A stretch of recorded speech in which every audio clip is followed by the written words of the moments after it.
After years of requests, I'm going to be analyzing some of the cues on the Soul score by Trent Reznor and Atticus Ross. I have seen the movie. Let's start with The Great Beyond, which I remember seeing the title and going, that just makes me think of The Great Below.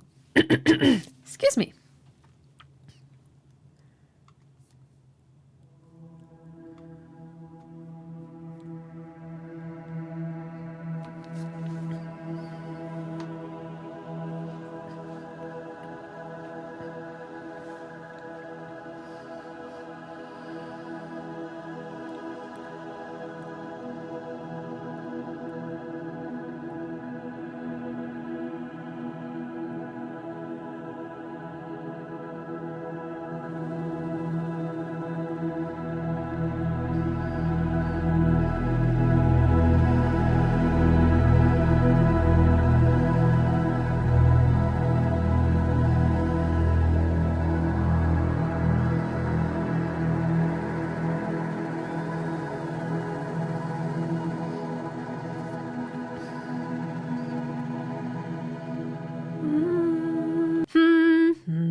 This sounds like a big E major chord, which, I think feels like things are opening up. There's possibility.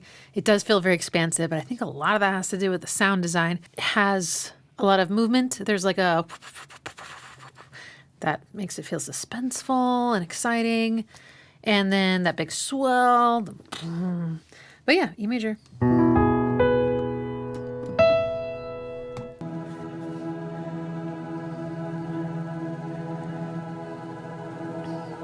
Okay, that note. That note came in. This is the tritone of the scale. This is associated with Lydian, and Lydian is like, which just sounds like a dream. It's so curious, and it is, in my opinion, one of the most filmy sounding scales.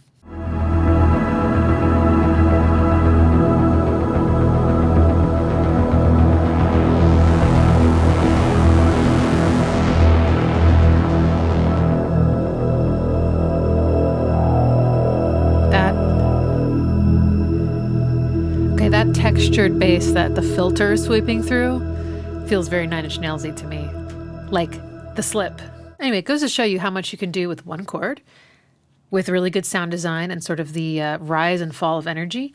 Also, kind of covered a lot of the dynamic range, low, mid, high, and I feel like the placement of just staying in this one chord and not really having a progression of any kind or a line to follow just makes you feel like you don't have to go anywhere, like you've already arrived.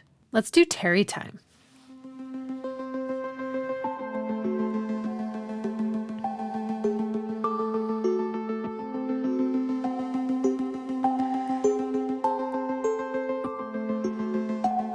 Very dissonant.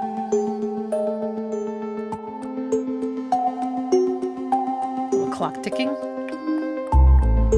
Terry time. Okay.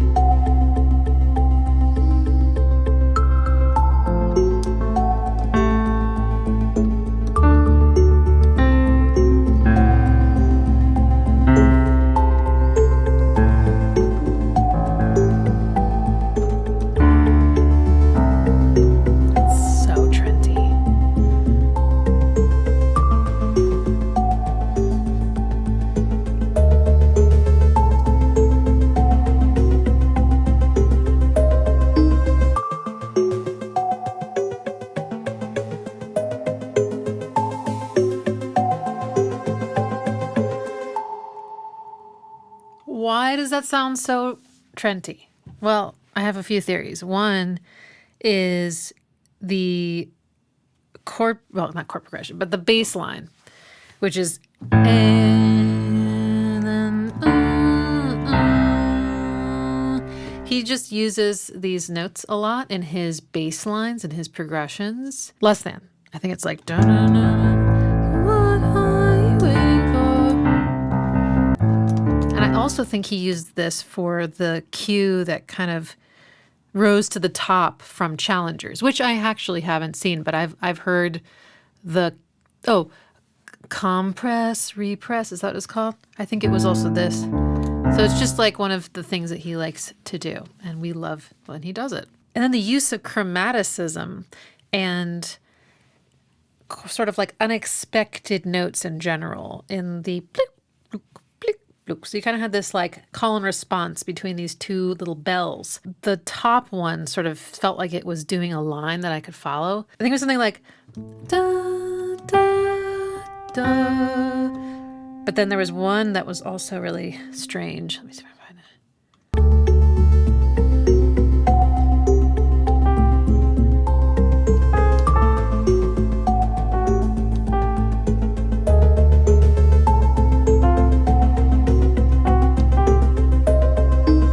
Sometimes this one, and then, sorry, I can't explain it exactly, but like, okay, so that part in Closer.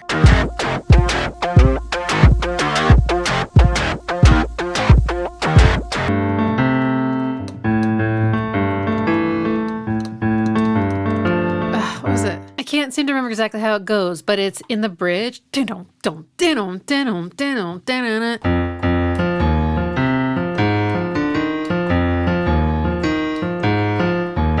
And it's approximately these notes.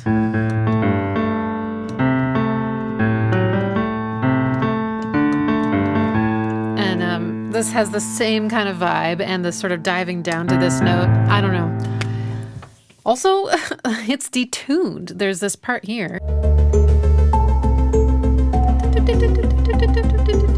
The one that's going is detuned. And so I'm just like thinking, for a children's movie, that is not something I would typically hear, is like detuned rhythmic synths. They're so clearly synths.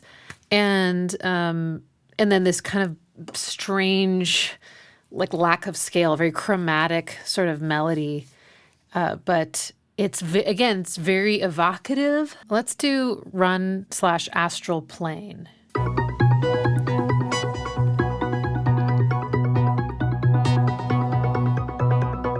Okay, I'm already going to just say right now, what makes this so interesting to me is the delay, which is an echo. So the thing that he's programmed, I think, is da da da da da da da da da da da, which would be like the eighth notes, I guess. Da, da, da, da, da, da, da. But he's got a 16th note delay on seemingly everything. So it creates like more rhythms. Duck, duck, duck, duck, duck, duck, duck. But still the main pulse, da, da, da, da, da, da, is the most accented one.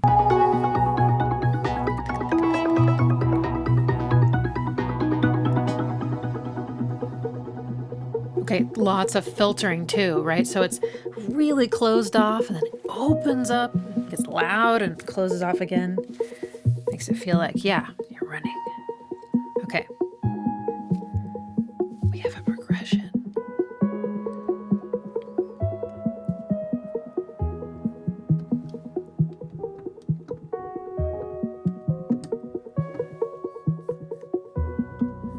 Okay, this is in B major.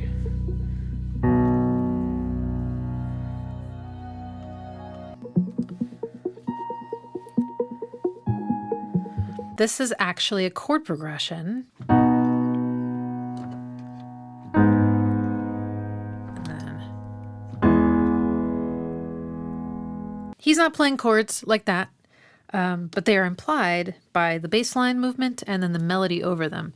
Altogether, it creates those chords over time. So I'm hearing a very major melody, the doop, doop, doop, doop, doop.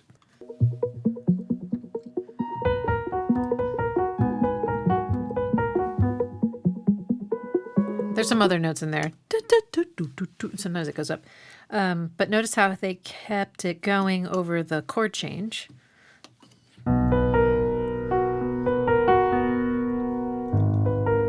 That's a really good tip. Every time you change chords, try not changing whatever motif you have going on and seeing how it sounds over the new bass line or the new chord, because you might be surprised. Some good stuff happens that way. And repetition is good. Repetition is a good thing.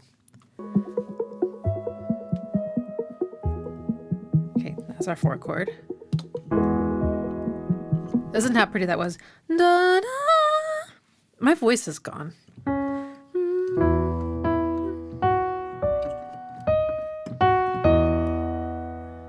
Yeah. This is the 9th. It's the 7th, but they're really spread out. Instead of like this. And this becomes a 6th. It's just a really nice way to voice things. And then we're back. Okay, now it turns into astral plane. Suddenly orchestral. Wow.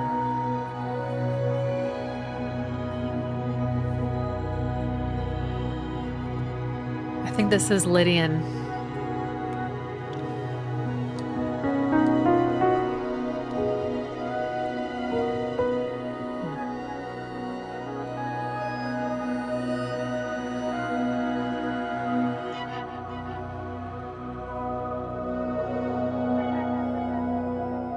So layered.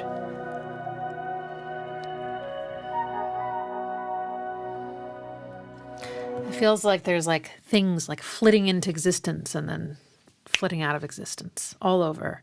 These different instruments that come in, and they've all got like a delay on them. So that also creates that feeling of spaciousness. And they're just sort of, I mean, I don't think it's random, but in some ways you could kind of create a similar sound by like randomly playing the notes in Lydian, you know?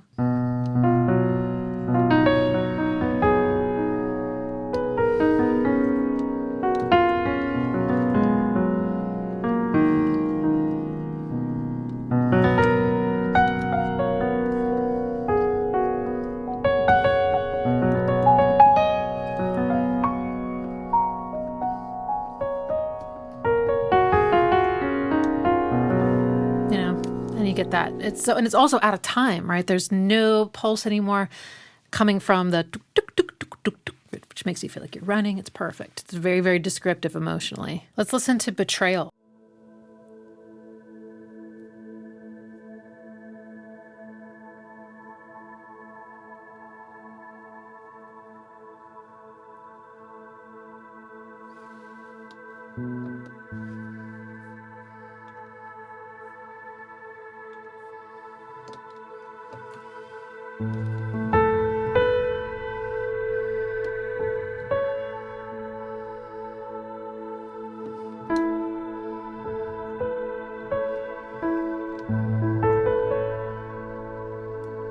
This is a really lush, tender, emotional chord called an add 9.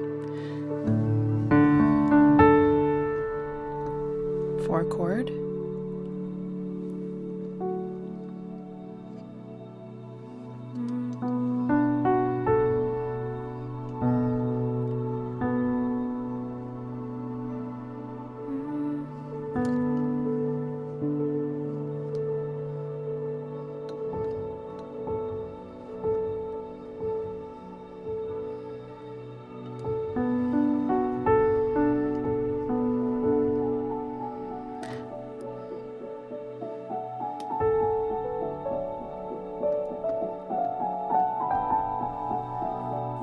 Interesting.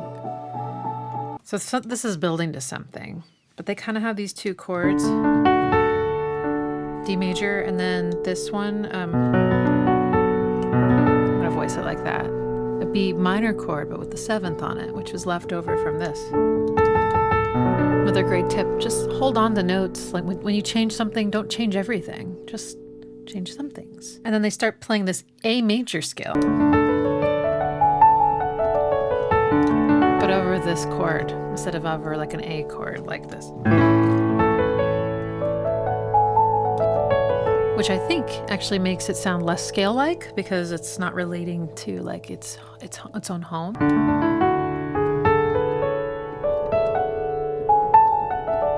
D Lydian maybe? Which makes sense because I did start to feel like Lydian vibes, and then I was like, yeah, it's swelling, it's building. Oh yeah, I just love this chord. Oh yeah, and sometimes It breaks through the ceiling and hits the B.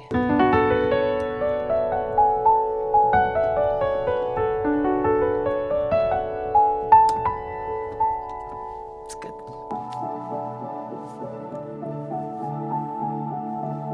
We got a rhythmic pulse now.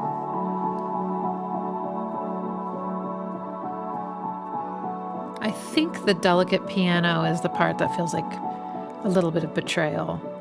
Maybe this minor chord too. But it could also sound very uplifting. I think it really depends on context. I feel like some film cues are like a little bit shape-shifty.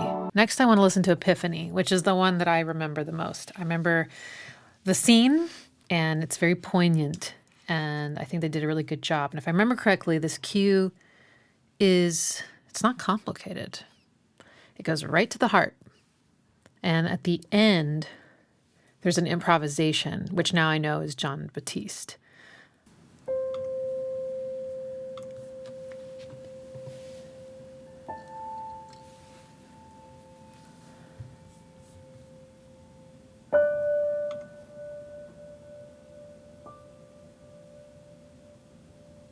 I'm just going to even talk about this.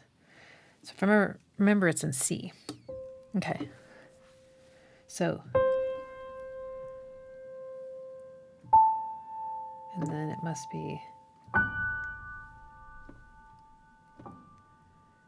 Now there's something very open-ended about this intro. This is not the kind of intro where I'm like, I feel oriented and I know what's going on and I'm grounded. And in fact, it's quite the opposite. Part of it's that it's played so sparsely in the top register of the piano. There's so much space in between these notes. But also harmonically, it doesn't establish a key center whatsoever, which it's not at all a given for film music. For like pop music, like it thrives on the idea of a key center. But for film, I feel like so much of it is like the question and not the answer. So in this case, it just feels like, where are we going? I didn't expect that. And I don't know where it's going next. I can't make any predictions. Whereas with pop music, I certainly can. And, a lot of times we're going to be right because it is predictable. But this is a discovery inside this person, right? They're finding their way too. Ta-da.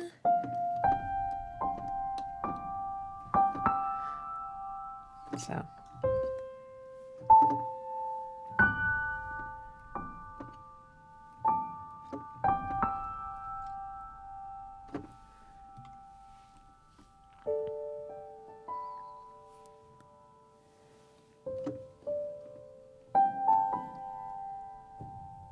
I love the sound of the piano, the sustain pedal coming off.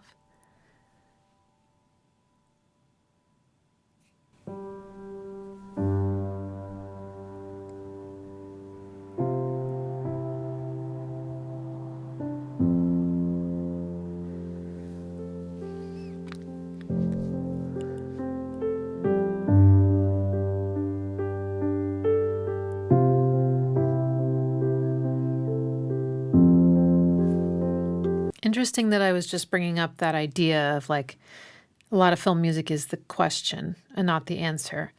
But this is called Epiphany. This moment is about the answer, right? And so the intro, which might actually be John Batiste, I'm not sure, because in the movie it's like him playing, and I could see it being John. It doesn't really quite sound like what Trent and Atticus do here. So that could be a cool collaboration. It really works though. Looking for something and then finding it. That's how this feels, this part. This is the part where the feet touch the ground and it's like, yes, now I know. Why is it that way? Well, for one, it has a rhythmic pulse. So that's already very grounding. It has a repetitive chord progression, and it also has a repetitive ostinato. I guess you could call it the melody. Well, no, the melody is the da da da da da. The ostinato is the da da da da da da da da, right? And it's in a major key. This is something that you have heard all your life. It has recognizable moves. Luckily, that's the key we're in, so that was a good key for me to hit. 5, 1, and then 4. Not to go like too deep into this, because I could just end it there and be like, that's what it is. Nothing like extraordinary about it. But I will say one thing I like about it is that a lot of music will start on the home chord, and this doesn't. The progression starts on the tensest sounding chord in the whole progression, and then resolves in the middle, and then goes to another sort of like questioning sounding chord at the end. So it still keeps you, I guess, a little bit more engaged as a result. It just has like a little bit of a different journey that you go on, the narrative of the chord progression. Anyway, then back to C, then stays, which was a good move.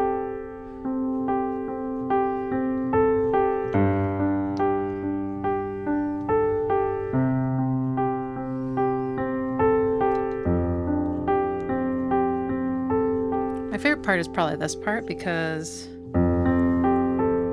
oh, it's an add 9 chord. Haha. I actually was going to say it sounded like a suspension. The sound. But you add that note in, the little side step, and now you've got yourself a nice, steaming, hot add 9. Which is so tender. It's so tender. So that's what's going on beneath, and then the melody.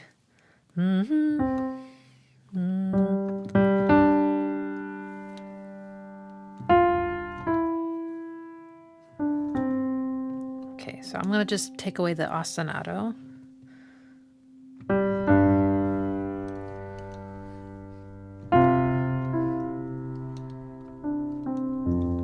Okay, so why is that so pretty? I think it's because of the second chord. So this part,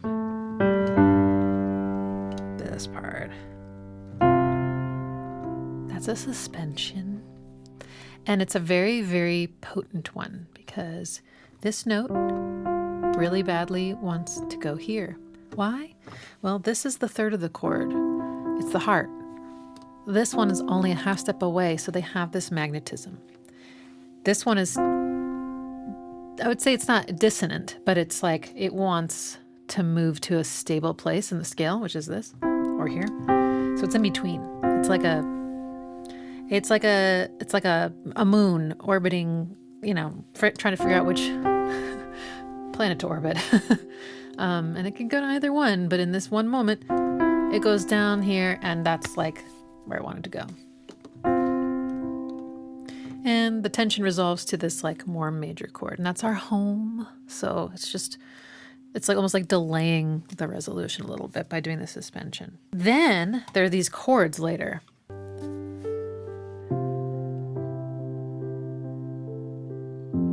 By the way, the main piano melody has more reverb on it, so it's like it has more space and like it's more romantic. Okay, I got the melody a little wrong. I'm just realizing it doesn't go da-da.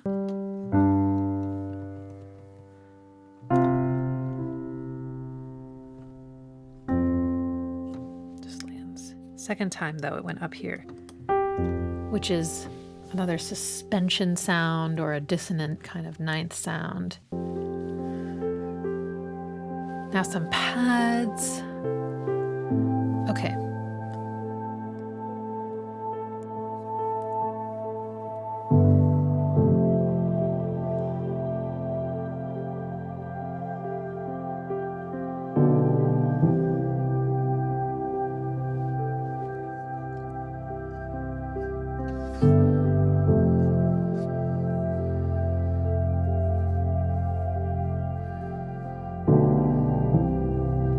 Okay, so there was a moment where the chord progression changed, and you probably felt that. And that's when, instead of going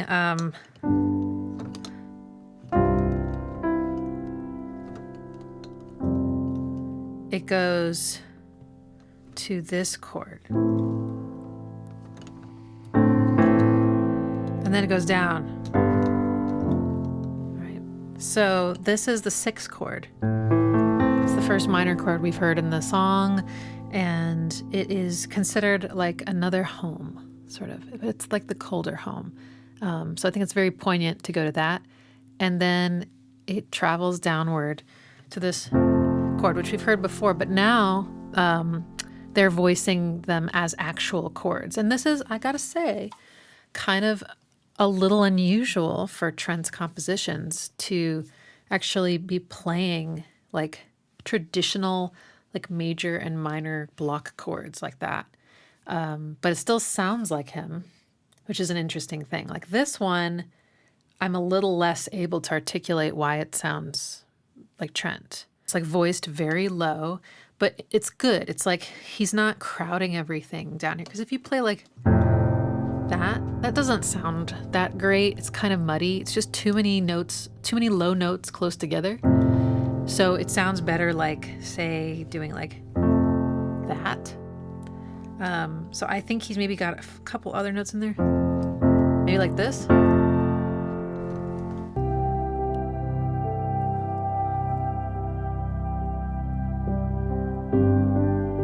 Okay, so now we're back to the main progression. You hear those pedal points, and a little variation on the. I just heard like a or something, some other notes that are nearby. But that's just really like a nice touch. But these kind of angelic pads make you feel like you're transcending, which is perfect because Joe is a spirit, you know, and he's like finding his way. And you feel like you're ascending with him.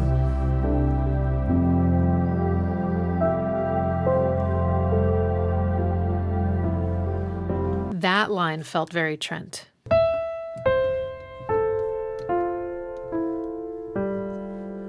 Almost reminds me of some of his falling lines in like Leaving Hope.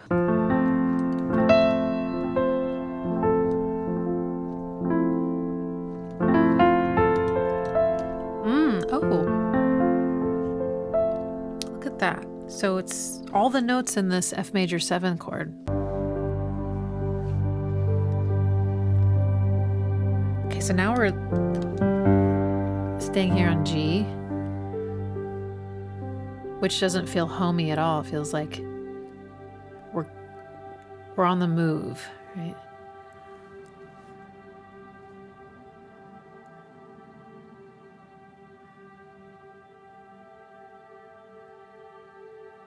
I love pads.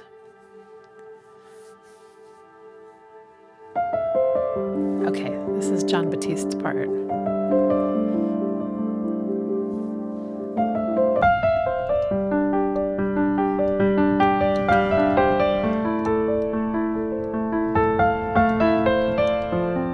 So it still ends on that F chord, so it feels really consistent. But this is the relative minor key of C major, and it's all the same chords, so it really fits. But I just absolutely love how it sounds to play this over this one, and then here. So yeah, again, varying sort of the foundation, the bass note, the chords, but keeping the motif going. And then he does this gorgeous flurry of a improv.